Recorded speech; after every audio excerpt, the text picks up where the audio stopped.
हंस गुह्यक स्तोत्र, दक्ष कन्याओं के वंश का वर्णन, अदिति का वंश एवं वृत्तासुर आख्यान और द्वितीय वंश का वर्णन बतलाया गया है। सप्तम स्कंद में नारद युधिष्ठिर संवाद जो प्रकृति को लेकर के, इसके बाद आता है हिरण्यकश्यपु।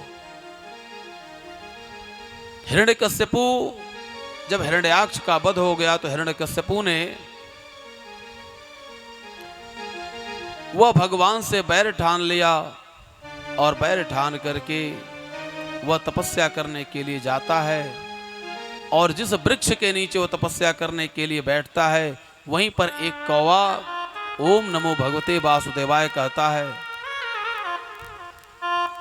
जब कौवा कहता है ओम नमो भगवते वासुदेवाय, इसने सुना कि अरे मनुष्य की बात क्या, कौवा भी ओम नमो भगवते वासुदेवाय कह रहा है।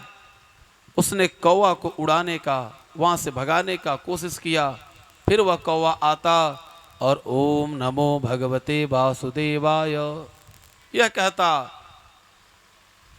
वह बार बार कौवे को भगाता और बार बार कौवा आकर के ही कहता। वह कहा कि आज का दिन ही अच्छा नहीं है। बस वह अपने घर चला आया और कयाधु से आकर कहता है, कयाधु मनुष्य की तो बात ही छोड़ो, पशु पक्षी भी उसका नाम ले रहे हैं, हमारे शत्रु का नाम। तो जो माताएं बहनें अच्छी रहती हैं ना, इन माताओं बहनों को क्या कहा गया है? धर्म पत्नी। धर्मपति नहीं कहा गया, धर्म पत्नी कहा गया। क्योंकि प्रेम से बोलिए राधे राधे।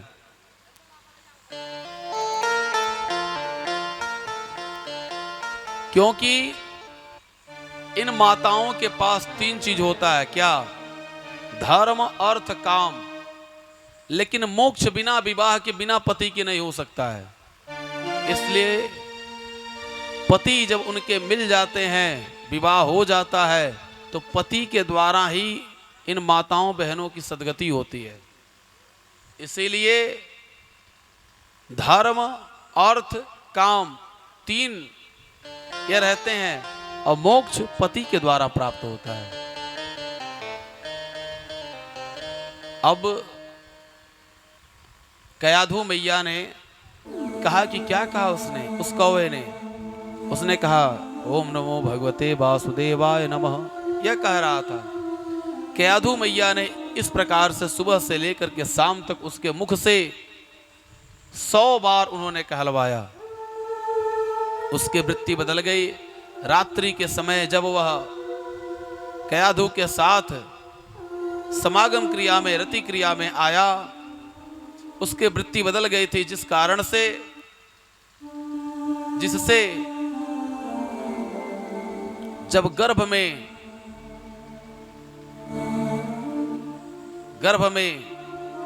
कौन आया? श्री प्रहलाद जी महाराज।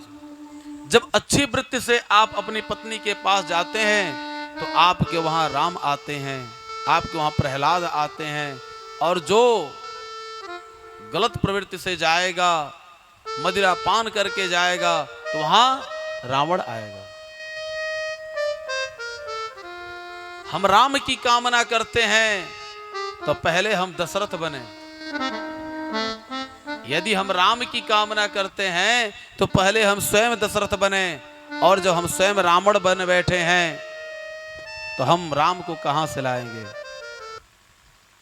इसलिए दशरथ बनने की कोशिश करिए, अच्छे विचारों को अपने मन में लाइए। समय व्यतीत होता गया, हिरण्याकश्यपु चला गया तपस्या करने के लिए। इधर इनके गर्भ में भक्त प्रहलाद जी आ गए। इंद्र को जब यह सूचना मिली कि यह तपस्या करके हमारे राज्य को छीनने के लिए गया है और इससे जो इसका संतान होगा वह भी दुख ही देगा, बस वह कयाधु को मारने के लिए लेकर के जाता है।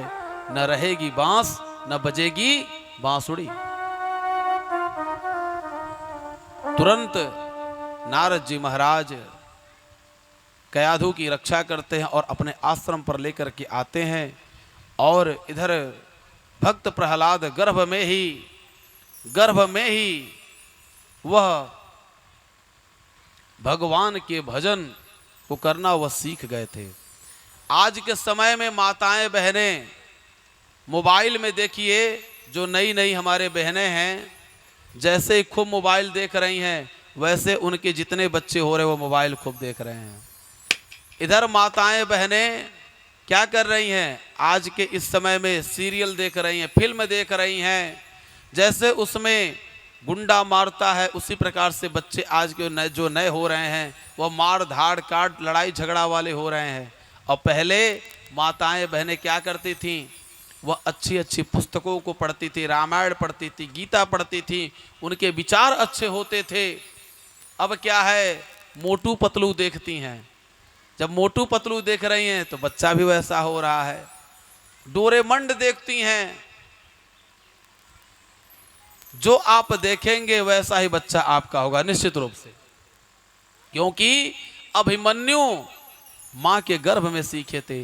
भक्त प्रहलाद अपने मां के गर्भ में भक्ति करना सीख गए। समय आने पर भक्त प्रहलाद जी का जन्म हुआ और वह 5 वर्ष तक कहाँ रहे, श्री नारद जी के पास रहे। समय आने पर इसकी तपस्या पूर्ण हुई। ब्रह्मा जी के द्वारा वरदान प्राप्त करके हिरण्याकशिपु अपने घर को लौटा। सभी स्थितियों को जानने के बाद वह इंद्रासन पर चढ़ाई कर दिया और उसने स्वर्ग को प्राप्त कर लिया। चारों तरफ उसका हाहाकार फैल गया। अब वह अपने बालक अर्थात भक्त प्रहलाद जी को हिरण्याकशिपु विश्वविद्यालय में पढ़ने के लिए उसने भेजा। जो हिरण्याकशिपु विद्यालय था, उस विद्यालय में जब पढ़ने के लिए गए तो शुक्राचार्य जी के 2 पुत्र थे, संड और अमर्क। ये दोनों जब पढ़ाने लगे तो सब बालक तो पढ़ते, लेकिन यह नहीं पढ़ते थे। यह क्या करते थे, यह भगवान के नाम का स्मरण करते थे। एक दिन की बात, संड और अमर्क यह दोनों कहीं गए हुए थे, कहीं बाहर गए हुए थे। बस सभी बालक आए मिल करके पूछे कि प्रहलाद तुम्हें डर नहीं लगता?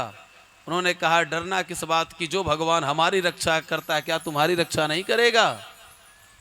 सभी लोग कहे अरे ये तो बात सही कह रहा है। सभी लोग मिल करके भगवान के नाम को जाप करने लगे। क्या कह रहे हैं, कृष्ण गोविंद गोविंद हे गोपाल नंद लाल। सभी लोग प्रेम से गाइए, कृष्ण गोविंद गोविंद हे गोपाल नंद लाल। कृष्ण गोविंद गोविंद हे गोपाल नंद लाल। मेरो प्यारो सो गोपाल, मेरो छोटो सो गोपाल। मेरो प्यारो सो गोपाल, मेरो छोटो सो गोपाल। कृष्ण गोविंद गोविंद हे गोपाल नंद लाल। कृष्ण गोविंद गोविंद हे गोपाल नंद लाल। मेरो प्यारो सो गोपाल, मेरो छोटो सो गोपाल। मेरो प्यारो सो गोपाल, मेरो छोटो सो गोपाल।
नंद जो को लाल, यशोदा को लाल वो तो नंद जो को लाल, यशोदा को लाल वो तो नंद जो को लाल, यशोदा को लाल वो तो नंद जो को लाल, मेरो लाल वो तो सबको लाल, मेरो लाल वो तो सबको गोपाल, मेरो लाल वो तो सबको गोपाल, मेरो लाल वो तो सबको गोपाल, गोविंद गोविंद हे गोपाल नंद लाल, कृष्ण गोविंद गोविंद हे गोपाल नंद लाल, मेरो प्यारो तो गोपाल, मेरो छोटो तो गोपाल, मेरो प्यारो तो गोपाल, मेरो छोटो तो गोपाल। तालियों की सेवा देते हुए हाथ को उठा करके ऐसा लगे कि आप लोग को मेरो प्यारो सो गोपाल, मेरो छोटो सो गोपाल, मेरो प्यारो सो गोपाल, मेरो छोटो तो गोपाल, भक्तों का लाल वो तो ग्वालों का ग्वाल, भक्तों का लाल वो तो ग्वालों का ग्वाल, भक्तों का लाल वो तो ग्वालों का ग्वाल, भक्तों का लाल वो तो ग्वालों का ग्वाल, भक्तों का प्यारो वो तो मेरा गोपाल, भक्तों का प्यारो वो तो मेरो गोपाल, कृष्ण गोविंद गोविंद हे गोपाल नंद लाल, गोविंद गोविंद हे गोपाल नंद लाल, मेरो प्यारो सो गोपाल, मेरो प्यारो सो गोपाल, मेरो प्यारो तो गोपाल, मेरो प्यारो तो गोपाल, कृष्ण गोविंद गोविंद हे गोपाल नंद लाल, गोविंद गोविंद हे गोपाल नंद लाल, मेरो प्यारो सो गोपाल, मेरो प्यारो सो गोपाल, मेरो प्यारो तो गोपाल, मेरो प्यारो तो गोपाल, मेरो प्यारो सो गोपाल, मेरो प्यारो सो गोपाल, मेरो प्यारो सो गोपाल, मेरो प्यारो सो गोपाल, कृष्ण गोविंद गोविंद हे गोपाल नंद लाल, कृष्ण गोविंद गोविंद हे गोपाल नंद लाल, कृष्ण गोविंद गोविंद हे गोपाल नंद लाल, कृष्ण गोविंद गोविंद हे गोपाल नंद लाल, मेरो प्यारो सो गोपाल, मेरो छोटो सो गोपाल, मेरो प्यारो तो गोपाल, मेरो प्यारो तो गोपाल, मेरो छोटो सो गोपाल, मेरो प्यारो तो गोपाल, मेरो छोटो तो गोपाल, मेरो प्यारो तो गोपाल, मेरो छोटो सो गोपाल, मेरो प्यारो तो गोपाल, मेरो छोटो तो गोपाल, मेरो प्यारो तो गोपाल, मेरो छोटो सो गोपाल, मेरो प्यारो तो गोपाल, मेरो छोटो तो गोपाल, कृष्ण गोविंद गोविंद हे गोपाल नंद लाल, कृष्ण गोविंद गोविंद हे गोपाल नंद लाल, मेरो प्यारो तो गोपाल, मेरो छोटो सो गोपाल, मेरो प्यारो तो गोपाल, मेरो छोटो तो गोपाल, मेरो प्यारो तो गोपाल, मेरो छोटो तो गोपाल, प्रेम से बोले लड्डू गोपाल जी भगवान की, जय हो, लड्डू लाल जी भगवान की, जय हो, कृष्ण गोविंद गोविंद हे गोपाल नंद लाल, मेरो प्यारो सो गोपाल, मेरो छोटो सो गोपाल। भगवान का ध्यान जिस समय कर रहे हैं, संड अमर उसी समय आ जाते हैं और सभी बालकन को डराते हैं। लेकिन प्रहलाद जी को जब डांटते हैं, फटकारते हैं, लेकिन मारते नहीं हैं। जा करके यह बात हिरण्यकशिपु से कहते हैं। हिरण्यकशिपु कहता है, अरे कैसे देखते हो, सब बालक ऐसे बोलते हैं। वह क्या कहता है, सब बच्चन प्रहलाद बिगाड़ा। सभी बच्चों को प्रहलाद ने बिगाड़ दिया है, कोई और नहीं। सब बच्चन प्रहलाद बिगारा। हिरण्यकश्यपु अपने बालक को बुलाता है, अपने गोद में बिठाता है, समझाता है, कहता बताओ पुत्र, तुम्हें कौन बहला रहा है, फुसला रहा है, तुम्हें कौन जो है हमारे शत्रु का नाम लेने के लिए कह रहा है। लेकिन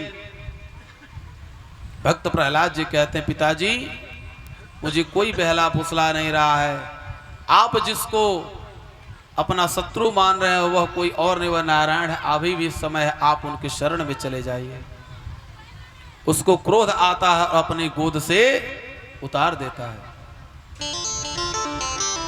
गोद से उतार देता है। प्रहलाद जी महाराज कहते हैं पिताजी अभी भी कुछ बिगड़ा नहीं है। वह क्रोधित होकर के भक्त प्रहलाद को पहाड़ों पर से फेंकने के लिए कहता है, हाथियों से कुचलवाता है, सर्पों के बीच में डाल देता है। फिर भी जब भक्त प्रहलाद बच जाते हैं, वह क्या करता है कि वह हिरण्यकश्यपु की एक बहन जिसका नाम होलिका, होलिका ने अग्नि के द्वारा वरदान प्राप्त किया था। वरदान प्राप्त किया था क्या कि अग्नि कभी जला नहीं सकते। जब बच्चे जन्म लेते हैं तो प्रथम शब्द जब वो बोलने लगते हैं कुछ, तो उनके मुख से फू निकलता है, बू निकलता है। पहला शब्द वह कहते हैं बुआ, प्रथम शब्द ही उनके मुख से बुआ निकलता है, इन बालकन के मुख से। और वह बुआ, जिस बुआ पर इतना नाज रहता, अब वह बुआ लोग ही अपने भतीजे को, अपने बच्चे को मारने के लिए तैयार हो जावे, तो बताइए बुआ लोग क्या करे जाएंगे। बुआ ने कहा कि भैया आप चिंता ना करो, और 2 मिनट का कार्य, इसको मैं लेकर के अग्नि में मैं बैठ जा रही हूं और यह जल करके भस्म हो जाएगा। अग्नि में लेकर बैठती है, अपने स्वयं जल जाती है, भक्त प्रहलाद बच जाते। अर्थात भगवान अपने को भी बदल देते हैं, किसके लिए? अपने भक्त के लिए। अपना मान टले टल जावे, पर भक्त का मान टलते देखा। प्रभु जो है क्या करते हैं, अपने मान को जो है, अपने उनका भगवान ये सोच लेते हमारे भक्त का जो है यह मान अपमान न होने पावे, मेरा कुछ भी हो जाए। प्रभु को नियम बदलते देखा, अपना मान भले टल जावे, पर भक्त का मान न टलते देखा। भगवान की ऐसी कृपा, श्री भक्त प्रहलाद जी महाराज बच गए, होलिका जल करके भस्म हो गई। जो भक्त प्रहलाद के जो मित्र थे वह उसी राख को उठा करके एक दूसरे पर लेप करके गले मिले, और जो दैत्य थे एक दूसरे पर कीचड़ उखाड़ करके फेंक दिए। आज दिन भी देखा जाता है, जो प्रहलाद के जो मित्रगण हैं वो क्या करते हैं, वह अबीर गुलाल लगाते हैं, उस भस्म को, उस राख को लगाकर गले मिलते हैं, और जो दुष्ट प्रवृत्ति के होते हैं वह नालियों के कीचड़ों को उठा करके एक दूसरे पर उछाल देते हैं। अब उसको बड़ा क्रोध आ गया, उसने कहा बता तेरा भगवान कहाँ है। भक्त प्रहलाद जी ने कहा हे पिताजी, आपको नहीं समझ में आता, आपको नहीं नजर आते तो मैं क्या करूं। मेरे भगवान तो खड्ग में, खंभ में, मुझ में, आप में, हर जगह है भगवान। उसने कहा भगवान तेरा इस खंबे में भी है? हाँ पिताजी इस खंबे में भी है। तुरंत गदा उठाया और उस खंबे पर प्रहार किया, भगवान उसी खंबे से प्रकट हो गए। प्रेम से बोले नरसिंह भगवान की। नरसिंह भगवान का प्रादुर्भाव हुआ। नरसिंह नाम क्यों? आधी शरीर नर की और आधी शरीर सिंह की। नरसिंह भगवान देखते ही देखते हिरण्यकश्यपु के साथ खेलते खेलते उन्होंने जब उसको लेकर के भगवान अपने दोनों जंघाओं पर अपने पैरों पर रख लिए। उसने कहा कि हे प्रभु, मैं प्रकृति के, मैं ब्रह्मा के बनाए हुए किसी भी मनुष्य से नहीं मरूंगा। भगवान ने कहा ब्रह्मा हमारे नाभि से निकले हैं, मैं ब्रह्मा के द्वारा निर्मित नहीं हूं। अच्छा, ब्रह्मा के बनाए हुए किसी वस्तु से नहीं मैं मर सकता हूं, न अस्त्र से न शस्त्र से। भगवान ने कहा तुम्हें मारने के लिए न अस्त्र है न शस्त्र है, हमारे नख ही हैं। अच्छा, तो ना मैं आकाश में मरूंगा, ना पृथ्वी पर, ना पाताल में, कहीं नहीं हमारी मृत्यु होगी। भगवान ने कहा तू देख मेरे जंघे पर है, ना मैं दिन में मरूंगा ना रात में, यह सायंकालीन गोधूली बेला है। ना मैं अंदर मरूंगा ना मैं बाहर मरूंगा। तू अंदर नहीं है ना बाहर है, तू कहाँ है? इस मकान की, इस महल की ड्योढ़ी पर है, ना अंदर है ना बाहर है। भगवान ने अपने नखों से उसके पेट को चीर दिया, उसके शरीर से एक तेज पुंज निकला जो भगवान के श्री चरणों में विलीन हो गया। भगवान को इतना क्रोध कि भगवान आज जो क्या कर रहे हैं, इतनी जोर की गर्जना कर रहे हैं, ऐसा लग रहा है तीनों लोगों को, 14 भुवन को अपने क्रोध से सबको जो है दग्ध कर देंगे, जलाकर भस्म कर देंगे। सभी देवता आए मनाने के लिए, लेकिन कोई मना नहीं पाया। माता लक्ष्मी, यह हुआ कि जब कोई अपनी बात नहीं मानता है तो उसके पति के द्वारा, या जिसके पति नहीं मानते उसके पत्नी को दिलाया जाए तो उसकी पत्नी जो है उसको मना सकती हैं। माता भगवती लक्ष्मी आई मनाने के लिए, और जैसे ही आरती उतार रही हैं, जैसे ही भगवान के मुखमंडल की तरफ आरती ले गई, भगवान ने जोड़ का गर्जना किया और भगवान क्या किए? जैसे ही गर्जना किए तुरंत लक्ष्मी मैया ने थाली को फेंक करके वहां से चल दी। आज तक इतना लाल पीला तो मैंने भगवान को कभी नहीं देखा था। भगवान ऐसे कैसे हो गए? भगवान की आकृति कैसी है? भगवान कैसे रहते हैं? शांताकारं भुजगशयनं पद्मनाभं सुरेशं विश्वाधारं गगनसदृशं मेघवर्णं शुभांगं लक्ष्मीकान्तं कमलनयनं योगभिर्ध्यानगम्यं वंदे विष्णु भवभयहरं सर्वलोकैकनाथं। भगवान की आकृति कैसी है? भगवान कैसे रहते हैं? शांताकारम, सदैव शांत आकार में रहते हैं। शांताकारम भुजग शयनम, भुजग माने सर्प, जो सर्पों की, जो शेषनाग की सैया बना करके जो लेटे रहते हैं। शांताकारम भुजग शयनम पद्मनाभम सुरेशम, जिसके नाभि से कौन निकला हुआ है? श्री ब्रह्मा जी कमल निकले हुए हैं, और उस कमल के ऊपर आसन किसका है? श्री ब्रह्मा जी का। एक बात और मैं आप लोगों को बता दूं, यह जो आप लोग कलश रखते हैं ना डॉक्टर साहब, जो कलश रखते हैं, कलश क्यों रखा जाता है? कलश का तात्पर्य क्या है? मिट्टी का जो कलश यह है, मिट्टी का कलश, इसे मान लिया जाता पृथ्वी, और इस कलश के अंदर जो जल पड़ता हुआ क्षीर सागर है, और क्षीर सागर के अंदर भगवान विष्णु रहते, इसलिए सुपारी पड़ती है, और विष्णु भगवान के साथ सदैव लक्ष्मी जी रहती, इसलिए सिक्का पड़ता है, और भगवान विष्णु के नाभि से कमल निकला हुआ है, इसलिए आम का पल्लव या पंच पल्लव पड़ता है, और उस कमल के ऊपर ब्रह्मा जी का आसन है, इसलिए पूर्ण पात्र अर्थात नारियल रखा जाता है। पूर्ण ब्रह्म हुआ है। शांताकारम भुजगशयनम पद्मनाभम सुरेशम विश्वाधारम, जो विश्व के आधार हैं। विश्वाधारम गगन सदृशम, उनका सदृश कैसा है? गगन के जैसा है। गगन सदृशम मेघवर्णम शुभांगम, उनका वर्ण कैसा है? मेघों का जैसा है, बादलों के जैसा है। उनके शुभ अंग कैसे हैं? मेघों के जैसे हैं। मेघ वर्णम शुभांगम, उनके शुभ अंग मेघों के जैसे हैं। मेघ वर्णम शुभांगम लक्ष्मी कांतम, कांतम माने पति, लक्ष्मी कांतम जो लक्ष्मी के पति हैं।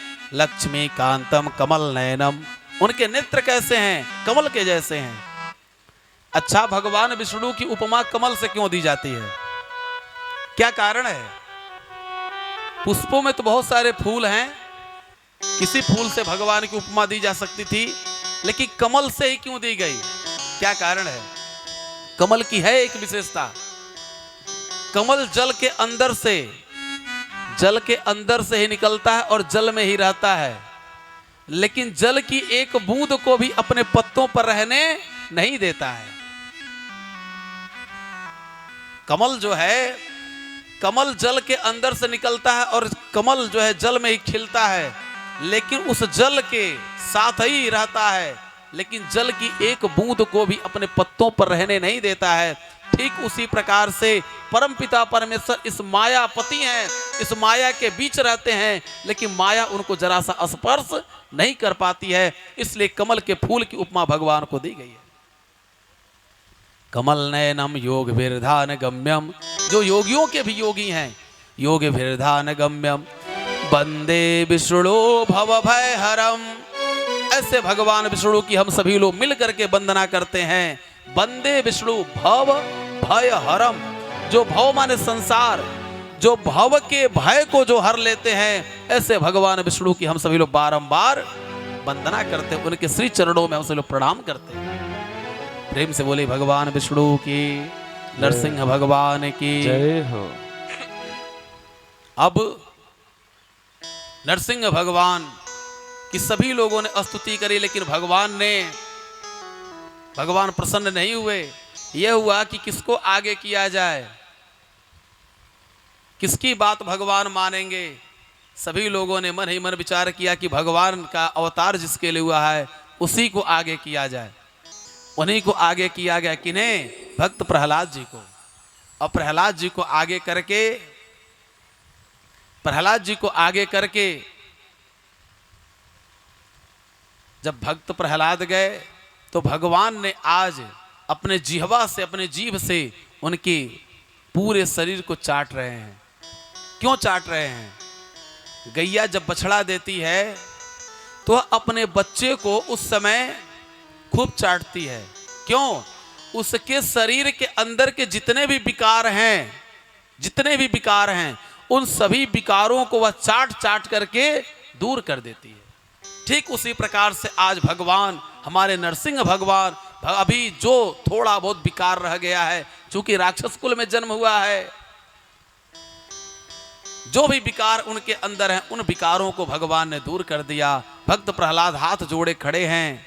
भगवान ने पूछा, प्रहलाद एक बात बताओ। प्रहलाद जी ने कहा, भगवान पूछिए। प्रहलाद यह बात बताओ कि इतने बड़े बड़े सिद्ध गंधर्व देवता, नाग मुनि, यहां तक कि मेरी पत्नी जो लक्ष्मी है वह भी डर गई, लेकिन मैंने देखा तुम नहीं डरे, क्या कारण है?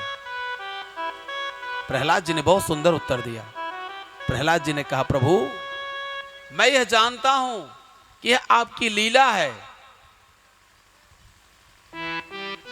जिस समय मदारी दिखाने वाला आता है, तो जब वह मदारी दिखाता है, नोटों की बंडल बना देता है, मिठाइयां निकाल देता है, सर काट करके अलग कर देता है, देखने वाले लोग परेशान। लेकिन जब वह कहता है जमूरा, हाँ उस्ताद, लेकिन जो उसके साथ जमूरा रहता है वह जरा सा भी परेशान नहीं होता है, क्योंकि वह जानता है कि हमारे उस्ताद का यह खेल चल रहा है। वह इस बात को जानता है कि यह सत्य नहीं है, सत्य तो कुछ और है। जब जिसका शीश कट जाएगा वह फिर जुड़ पाएगा? नहीं जुड़ पाएगा। जो नोटों की बंडलों को निकाल दे रहा है, जो मिठाइयों का ढेरी लगा दे रहा है, वह जानता है कि मदारी दिखाने वाला यह मदारी दिखा रहा है। अर्थात भगवान जो की वह जो लीला चल रही थी, भगवान की लीला से भक्त प्रहलाद जरा सा भी उनके मन में किसी प्रकार कोई बात नहीं आई। भगवान ने कहा कि भक्त प्रहलाद तुम कुछ मांग लो।